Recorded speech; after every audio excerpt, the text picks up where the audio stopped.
Welcome, everybody, to the day 143 recap of the 2016-2017 NBA season. So on today's schedule, we have 6 games, but some of the craziest things I have ever seen in my life happened in these games. So we're going to talk about those, and then we're going to talk about the game. So without further delay, let the day 143 recap begin. Have you ever seen anything on the basketball court that's made you question what's possible and what's not? I mean, something that's shaking your beliefs to the very core. That's what happened to me last night after seeing this. Ball, and then I'm just going to play the game and go for the W.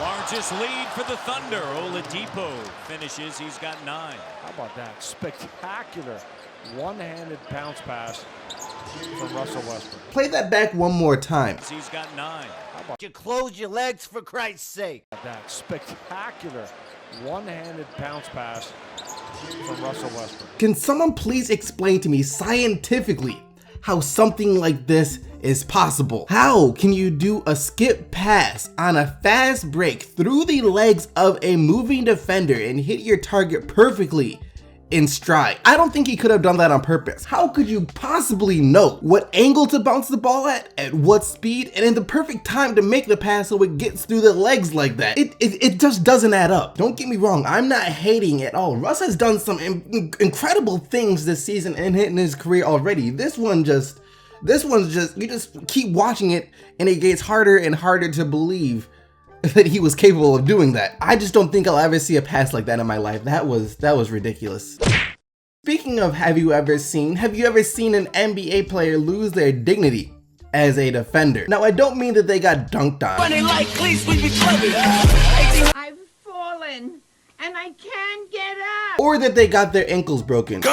Because while both of those things are bad for you as a defender, you can come back from that. You can make up an excuse. If you get dunked on, you can say, hey, well, at least I was trying to protect the paint. If you get your ankles taken, you can say something like, Court was most definitely outdated, okay? But when a player truly loses their dignity as a defender, there is absolutely no combinations of words you can use to get your dignity back. There is nothing you can say to redeem yourself. And I'm sorry to do this to you, Mason Plumlee, but as of yesterday, you have no dignity left as a defender after what Chris Paul did to you. I am sorry. Usually relishes that opportunity. Oh, did he fake him out? Indeed, he did. You bit the first pump fake. All right, it happens. Convincing pump fake. He got you. Move on. Except then you fell for a second fake. And not even just fell for a second fake. See, you fell for the first one, and before you even had time to recover from the first one, he had you spinning in circles, jumping the other way. How's that one saying go? If they fool you once, shame on them. If they fool you twice, How do I say goodbye? Now, a couple of days ago, I made a video, and in that video, I talked about Stephen Curry's pick to win MVP between James Harden and Russell Westbrook and how he chose James Harden. And we all knew it was only a matter of time before the media caught up with Russell Westbrook and asked for his opinion on Curry's opinion on the matter. And yesterday was that day, and thankfully, this video of that happening surfaced to the interwebs. Or has anyone told you that Curry shared his opinion that it should be Harden because of where the Rockets are in the standings? I don't care. It don't matter what he say. Who is he? Now, this is a typical Russell Westbrook response. He's not typically someone who cares about what other people think about him, so what could you expect from him? When he said who cares what he has to say, that's a typical response. And if he would have left it at that, it would have been fine now. It still would have got plenty of views and still would have got shared a bunch. But in my opinion, it's what he said afterwards that's kind of like, well, that wasn't necessarily needed to be added. Who is he? And what I think Russell Westbrook meant by this was, Who is he? who is he to the MVP right now? Stephen Curry is obviously the 2-time reigning MVP, but this year, Who is he? he's not really up there with the rest of the candidates. So I think Russell Westbrook just wanted to point that out, and overall, Russ was just being Russ.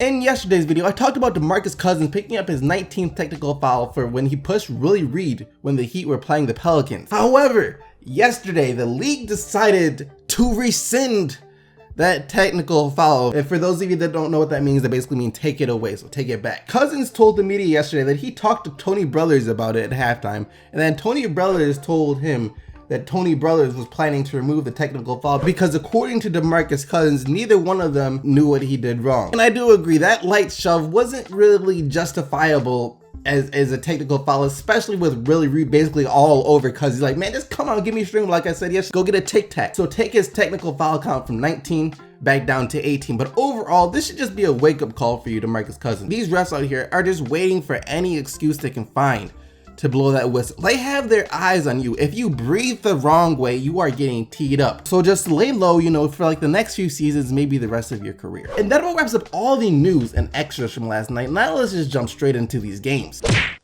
I think it was ESPN. They reported about a week ago that statistically speaking, Westbrook had about a 70% chance of averaging a triple-double this year. And I'm sure since then that the number has gone up, but to be honest, it might as well be at 100%. There is no way that Russ isn't ending this season without averaging a triple-double. He had his 34th on the year last night in the Thunder's 123-102 win over the Raptors. 24 points, 16 assists, and 10 rebounds for Westbrook, and then Oladipo scored 23 for OKC. Meanwhile, for the Raptors, they're really just trying to tread water till the end of the regular season when they get Kyle Lowry back. DeMar DeRozan had 22. Kevin Love played last night for the first time since his knee surgery last month. His minutes were limited. He only logged 19 and scored 10 points, but it was enough to help the Cavs grind out a 91-83 win over the Jazz. LeBron James, with his usual performance of 33 points, 10 rebounds, and 6 assists, and Kyrie Irving also scored 21 for Cleveland. On the other hand, Rudy Gobert is still one of the best centers in the NBA and was 1 rebound shy of a 2020 game with 20 points and 19 rebounds.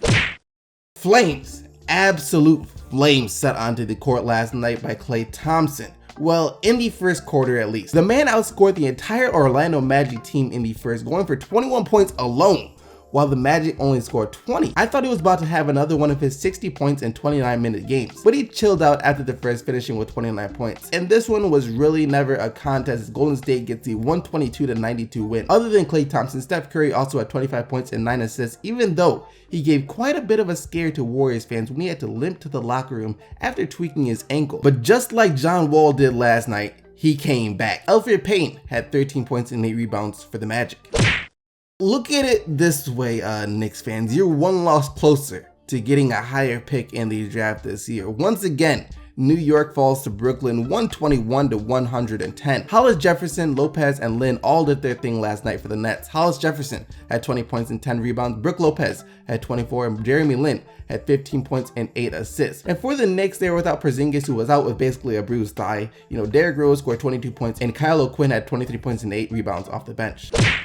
The Grizzlies are one of those teams that, like the San Antonio Spurs, they just know how to win and do whatever it takes to get the win. And they're a good team and I respect them for that. They got another win last night, 103-91 over the Atlanta Hawks. And like most of the times when they do win, Conley and Gasol both play well. Yesterday was no exception. Mike Conley had 22 points and 12 assists, and Marc Gasol had a triple-double of 18 points, 10 assists, and 10 rebounds. Tim Hardaway Jr. led the Hawks in scoring with 18 off the bench.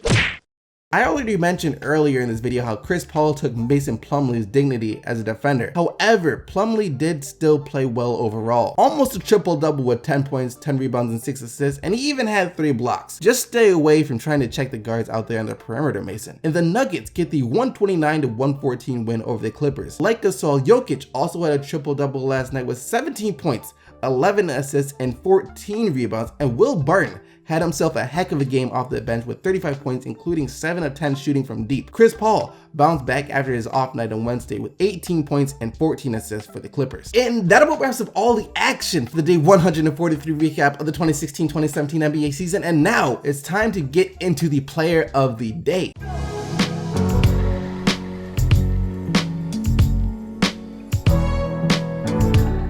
Yesterday, you guys selected Paul George and his 39 points and 5 rebounds as your player of the day, and here are today's nominees. You have Marc Gasol and his 18 points, 10 rebounds, and 10 assists. Nikola Jokic and his 17 points, 11 assists, and 14 rebounds. LeBron James and his 33 points, 10 rebounds, and 6 assists. Or Russell Westbrook and his 24 points, 16 assists, and 10 rebounds. As always, you guys can go vote for the player of the day right now. The link to the poll will be in the description box down below, but other than that, thank you guys once again for watching this video. Hope you guys enjoyed it, and if you did, don't forget to leave a like and subscribe if you haven't already for more daily NBA videos. And until tomorrow, keep getting the Bucks, Team SDC, and I'm out of here.